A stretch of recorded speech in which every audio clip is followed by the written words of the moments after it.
Until I looked at myself in the mirror one day and I was disgusted with what I saw. So I said, you got to make a change, man. It's all about fun, laugh, and get through life. That's what it is. I find you have everything to gain with Frank, and without him, everything to lose. Said I'm gonna lay you down, just like a bridge over troubled water.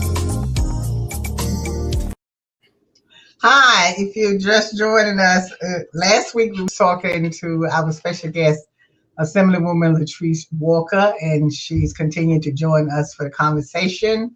A change is going to come. Who will lead us from the recovery? And we was starting to talk about the census and filling out your census form to make sure that we get the money for our community that's needed. So Assemblywoman Latrice, you was, telling us about how important it was to fill out the census, and that, the Congress people, senator people, or our council politicians can't fight for money if they can't show that the community needs that money. Right. So they have to show that, we exist. And just like, for anything else, when you show up at school and they take attendance, it's to be able to say, we got 35 kids in this class and we need 35 books and access and resources for 35 students. Even when it comes to you going, to the senior centers and you go there, you got to take attendance there. And so the same rings true with respect to the census. It's basic, right? And I just did like ancestry.com. Like we always have this conversation in terms of like, who are you and where you from as a Black person born and raised here in America. We know that we've had our culture and our ancestry stripped from us. And so we claim lineage back to a whole continent and not really know exactly who we are and where we're from. And so I started to do some research into my history. And the one place that gave me the most information was the census, right? And it was census records that took me all the way back. And my cousin was the historian who really showed us where we were from and our first ancestor who was actually counted. And I thought that was fascinating. And so even if for no other reason, the census will provide a history so that your legacy will be able to touch back and say, my grandfather was here or my grandmother was here. Then voting. I'll never forget when I got elected, one of my colleagues said to me, I said, oh, well, we need to, put resources here. Well, I don't think we need to put the resources there. I looked on my voter records and those people don't vote. What? Mm-hmm. Yes. And when he was talking about those people, he was talking about people who were on public assistance. I'm not even going to go there how I went and found my public assistance card and was like, oh, you're talking about these people don't vote? Because these people have voted their way right into the New York State legislature. And so they begin to have a level of understanding about who we are based on our access in civics and civic engagement. And so again, it's important. Your vote matters. The census is important. We have to be there. We have to show up because when we don't vote, we don't count. And if we don't count, we don't count. And I'm tired of being out for the count. And then we got to support our elected officials when we put them in office. Don't just send me to Albany to sit in a black hole. You got to hold your elected officials accountable. But this is, of course, a two-way street. If your elected official is doing something great, you got to pick up the phone and say, hi, I am so-and-so. I live in the 55th Assembly District. This is what I am proud of you for doing, but this is what I need you to do more because every other community does it except ours. And we have to be more engaged in the process. And so I really, I love to have this conversation about civics. It's one of my favorite topics, the Voting Rights Act. Girl, we got a whole lot to talk about between now and November 3rd. So as much as you have me, I will be right here, Johnny, on the spot. But I also, sometimes I just really get tired. I really just get tired of just talking to people about things, because I feel like I just need to put it on a tape recorder and just play it for them, because like when you talk to people and you tell them, look, you got to fill out the census if you want something in your community. You have to go to the poll and vote. And then they'll stand there telling you, well, what am I going to vote for? They're not going to do anything anyway. And then I'll say, okay, maybe if you weren't born during the time that they beat up the people on the Edmund Pettus Bridge, look at the movie Selma, because Open Them did a very good job on that movie. Look at what happened to those people for us to be able to vote today, and then you're going to stand here and talk that way? You know, sometimes I just wonder, like, what is the problem? I'm like, beat up the people. They straight hung them from a tree. What kind of person could like, what gotta be going on in your head to like look at somebody for voting or for registering people? Today is National Voter Registration Day. And I think about Medgar Evers, who lost his life doing something that we so freely did on Picking and Rockaway today, or did on Utica and Eastern Parkway. We took advantage of the fact that so many people have sacrificed so much. And we know that the ultimate sacrifice is when you sacrifice your own life for the cause. And so again, it's because Black history isn't in our school, but 1 month out of the year. And so we got to continue to fight for, you know, to make sure that the Black agenda remains the Black agenda. It's not an episode for BlackLivesMatter.com, but it's our everyday reality. Right, but what I'm saying is we're continuously having this conversation. It's not always just at voting time. This is a conversation that you have with people, even when you just, you know, shooting the breeze or whatever that comes up to talk about, you know, politics and all that kind of stuff. But it's that same mentality that, well, why do you complain if you don't want to go vote? You don't want to fill out the census. You don't want to come to any meetings. It's just like, you know, when I was at the Board of Ed with the parents with the children, and when the children are failing or getting left back or whatever, and I'm like, okay, so where was you for the whole school term? That you didn't come up to find out what was going on with your child. You know what I'm saying? It's like you just talk until you blue in the face.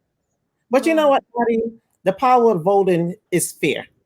Okay, I don't see voting, the census, and these issues that we make an issue in our community being replicated in the schools to teach kids from young. Who's recruiting in these communities? Where are the recruiters? How is faith-based a part of this situation? They have a large congregation of people that they have access to. Who are the home association meetings in these housing developments where they have a large congregated sum of people living, residential communities? Where are they?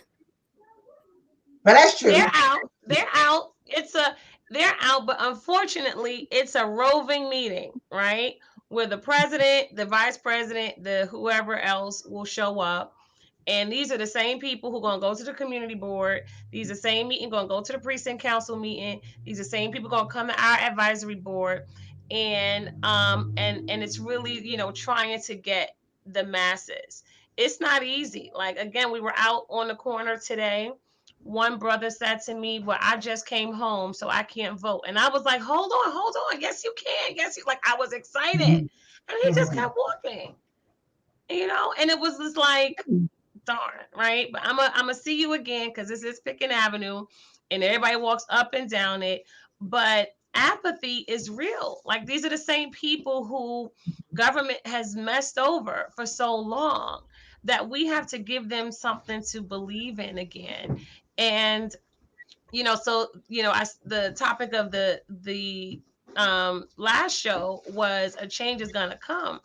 Change is now. And people gonna have to get on board. It's either, you know, get on a train or have it run over you. Which one you gonna be? Yeah, but you're saying change is now. I still say it was going to come, because to me, it ain't completely come yet. Because even with the change now, people are still not getting on board like they're supposed to get on board. If this is the time now, then we shouldn't be having to go through all of this about convincing you to fill out a census, convincing you to vote. That should be just like if you say and you march and protest because you want change. This is the change. Then make that change now. Why do we have to keep saying this over and over and over again? Well, one statement that that Harriet Tubman has been noted for saying is, they said, you freed all these slaves, how do you feel about the fact that you've done this? And she said, well, I could have freed a whole lot more if they had known that they were slaves. And so we are, reliving, the same dynamics as you mentioned. But to get to this point, it may have taken us 400 years, but it's going to take us an eternity to protect. Recognizing that, we were only allowed to vote. This is 1920. 1920, so finer, Zeta Phi Beta Sorority Incorporated was founded 100 years ago. It is our centennial, but it's also the centennial for women having the right to vote. But Black women did not have the right to vote. We only gained the right to vote in 1965 in many people's lifetimes. And so it's too precious and it's too new. And we really have to make sure that we're doing everything that we can to protect it, because the Voting Rights Act, as we saw, had to be reauthorized. And this last go round with the U.S. Supreme Court in the Shelby case, we lost Section 5 protections, where there couldn't be changes to our voting unless they were pre-cleared by the Department of Justice. That doesn't happen anymore. And so when poll sites start changing and people start flipping things around and people say, well, you know what, they're playing games in my vote don't matter, I'm not going to show up. This is why. But we still have to remain to be vigilant, stay connected to organizations that are in this fight, like the NAACP, National Action Network, Until Freedom, and every other organization, under the planet that's keeping their finger on the pulse and checking whatever it is that goes down that's trying to destroy our rights. But the right to vote is not unfettered, and we have to. If you don't use it, you're gonna lose it. And so we gotta get in this thing in the right kind of way. We just saw a whole election get stolen from us twice. We had the dangling Chad, and now we got Electoral College and the popular vote. Well, and we're gonna stay tuned. Well, we're gonna stay tuned. Stay tuned. We're gonna be right back with more of Assemblywoman Latrice Walker. Thanks for the cue, though. I appreciate that.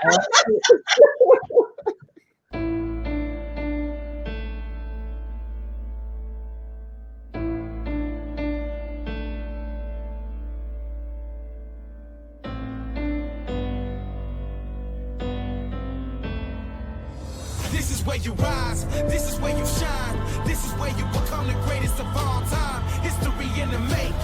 This is history in the making. History in the making. Vote for your life. Fill out. Hi, we're talking to our special guest today, Assemblywoman Latrice Walker.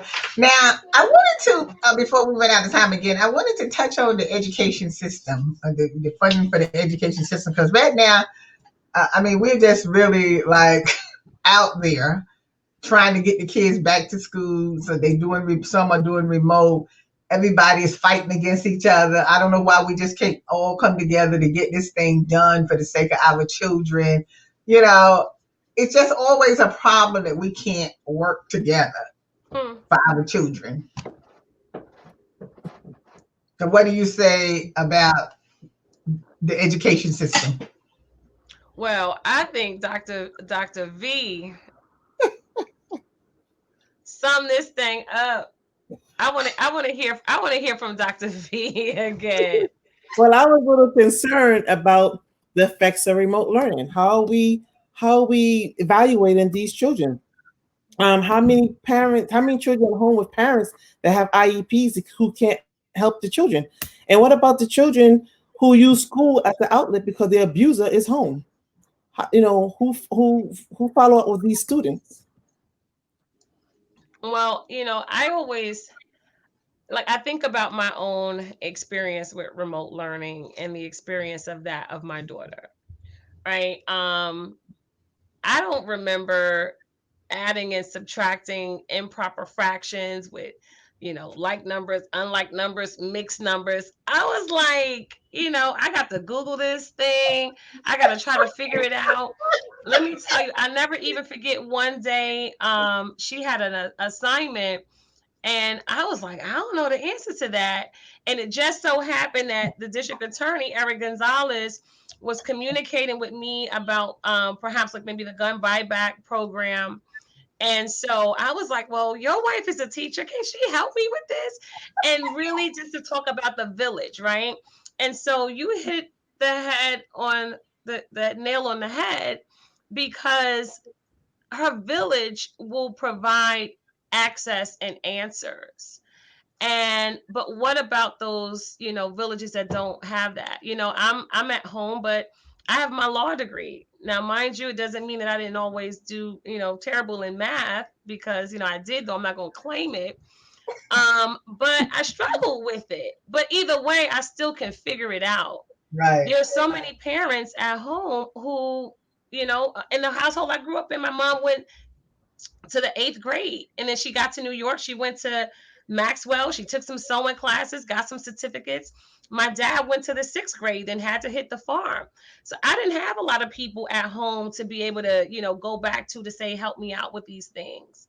And one of the things that we dealt with one of the students in our community is what the kid will always come to school with their, PS PlayStation or whatever the game is. And the teacher would be like, stop bringing your PlayStation to school. And eventually they didn't stop. They were sent to the principal, and then the principal had to have a conversation. It's like, well, if I leave my PlayStation at home, somebody's going to steal it and sell it. So to talk about the level of abuse, or, who's home smoking weed or getting high on some other substances, and kids who are being sexually abused, where school is their safe haven. And so part of what spawned this is the fact that we were looking at the Washington Post article where the governor partnered with Bill Gates to reimagine education. But brick and mortar is important. And young people still need a place to be able to go, which provides that safe haven. For me, I was a kid growing up in Brownsville. I didn't have a whole lot. So going to school was like, Disney World, because my friends were there. The gym was there. And so it's going to be important. So we really have to provide services to our parents, supportive services. Maybe this could even be an opportunity for parents to go and get their GED or high school education, or even some advanced degrees. So we got to figure it all out. But what I appreciate is that it gave me the opportunity to be home and to reconnect with my daughter in a way that the workforce and the hustle and bustle of the everyday lifestyle really denied me the opportunity to do so. So but that's why I feel, well, I mean, I know the pandemic is going on and stuff like that, but I still feel that we need to work towards getting the children back to school, because I really think they need to get back to school, to that type of environment. And I just feel that if we could, rather than keep fighting with each other all the time and arguing, that if all the unions would come together to get the schools prepared for the kids to come back, I think it would work. I think it would work. But you know what, Lottie, we talked about getting the kids back to school.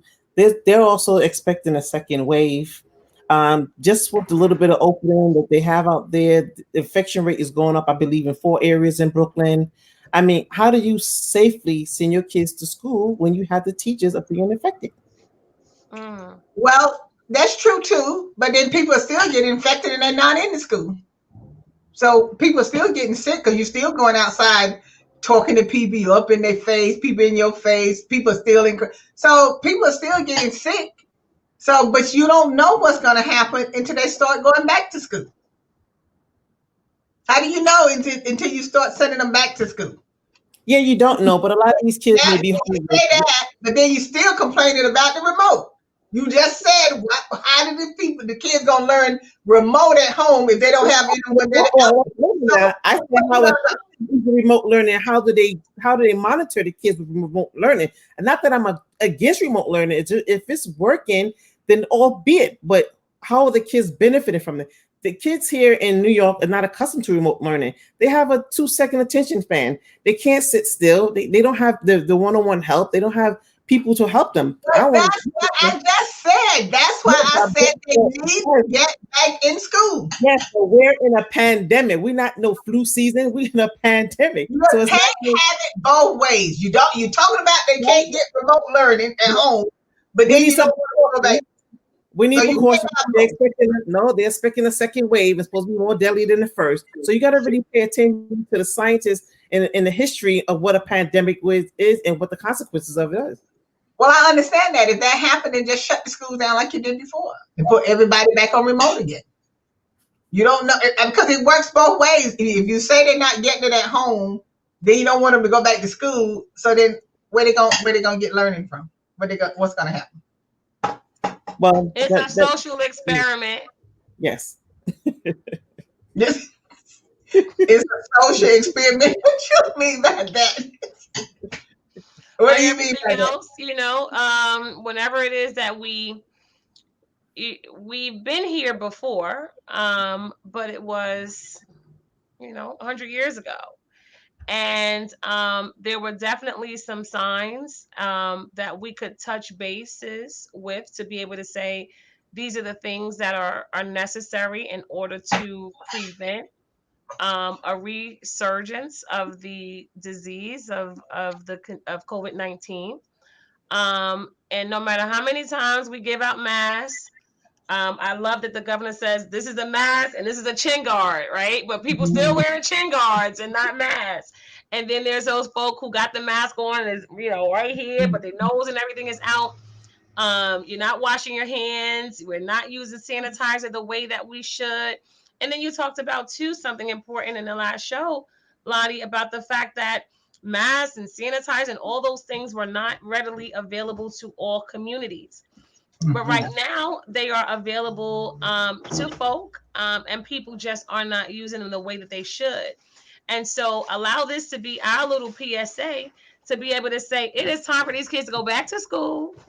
So please wear your mask and your sanitizer and do everything that you can to prevent this pandemic from coming back again, so that all these little babies can get back into these buildings and so I don't have to be a teacher no more. No, because that's my point. You can't win either way, and that's why I say I just think it's better for them to go on back to school. That's what I say. Let's go back. I'll agree with precautions, and because the parents are pulling out their hair because they're trying to keep up with their job, and see that because you see they got claustrophobia. They need to get out and get back to what they've been used to doing. That's my 2-second attention span. But I'm saying, just like she's in the room with her mother now, but see, this is the new norm. I mean, even with the guy telling the news, and his son just walks right up to him and touches him, and he's standing there while he's telling the news. You can't get mad with the people, the bosses can't get mad with what's going on because the people got to bring their kids to work because they don't have anybody to keep them. They're not in school.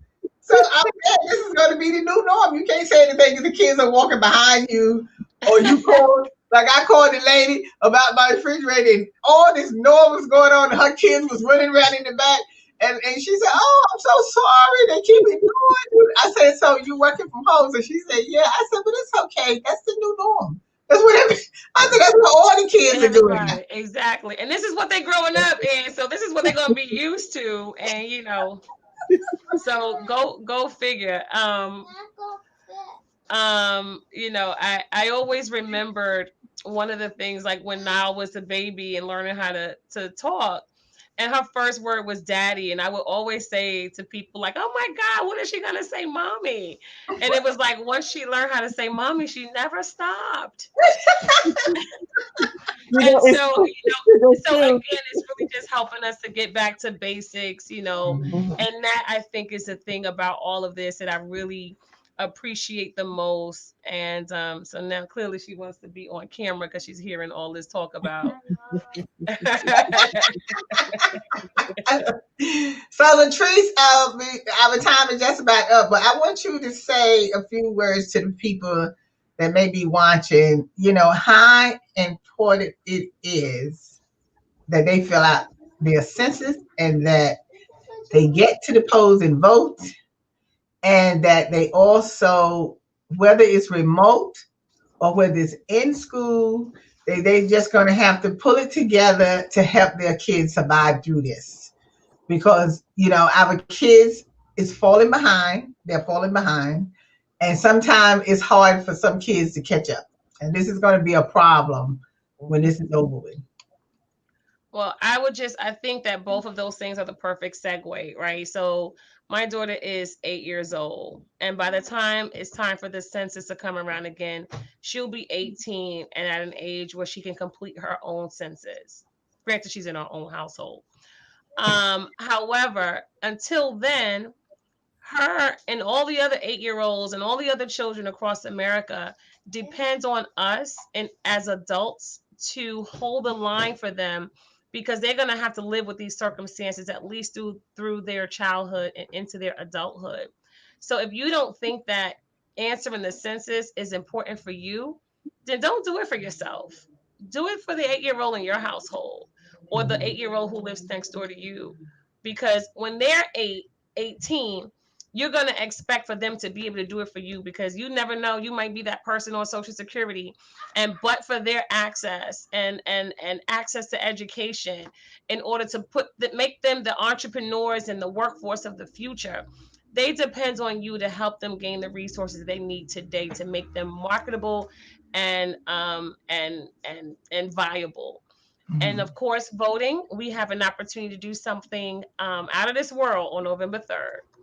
And so I encourage everyone, you have until October 9th to register to vote. Early voting starts on October 24th. Get out and vote early and vote often. We can vote by absentee ballot. So right now, if you want to request an absentee ballot, you can do so if you live in the 55th Assembly District or really anywhere, and contact our office. My telephone number is 718-342-1256, or you can follow me at The Real Latrice Walker on Instagram, Twitter, and Facebook, and indicate in there that you want someone to contact you about absentee ballots. Other communities are answering these absentee ballots by the tens of thousands, and we only showed up with about 5,000 absentee ballots. So if we're not in this, then we don't count. And so the time is critical. September 30th is the last day to answer the census. And so I encourage everyone to participate. And this is the part of government that we can all play a vital part in. Mm-hmm. So thanks for having me, Lottie and Dr. D. And, well, thank you for coming on and taking time. And I'm sorry we had to take you away from your dinner, but we had to get the scoop. We had to get what we needed for the people tonight. So as you heard Assemblywoman Latrice Walker say how important it is for you to fill out the census, it's private. You don't have to worry about getting in trouble or anything. Just fill it out so you can get stuff for your community, so we can stop complaining about why you don't have enough doctors, why you don't have enough supplies, and vote. Please go watch the movie if nothing else, and when you see how people are treated, you will run to the polls. I tell you, because it doesn't make sense for people to have died for us to be able to vote, and then we don't want to go to the polls and vote. I don't care who you vote for. You know what's so interesting? People will be on his Facebook and put what they had for dinner last night, they whole life story, but then get to the census and say, I don't want people to know where I live. You done took a picture. Exactly. And then every place they go. Exactly. All the businesses on Facebook. So you're not hiding anything. So why are you worried about the census page?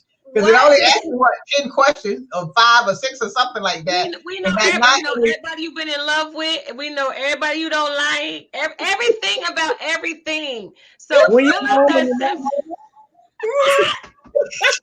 Exactly. We're having some sister to sister talk, and I love you for this. This is amazing. Well, we want to know when you come back again.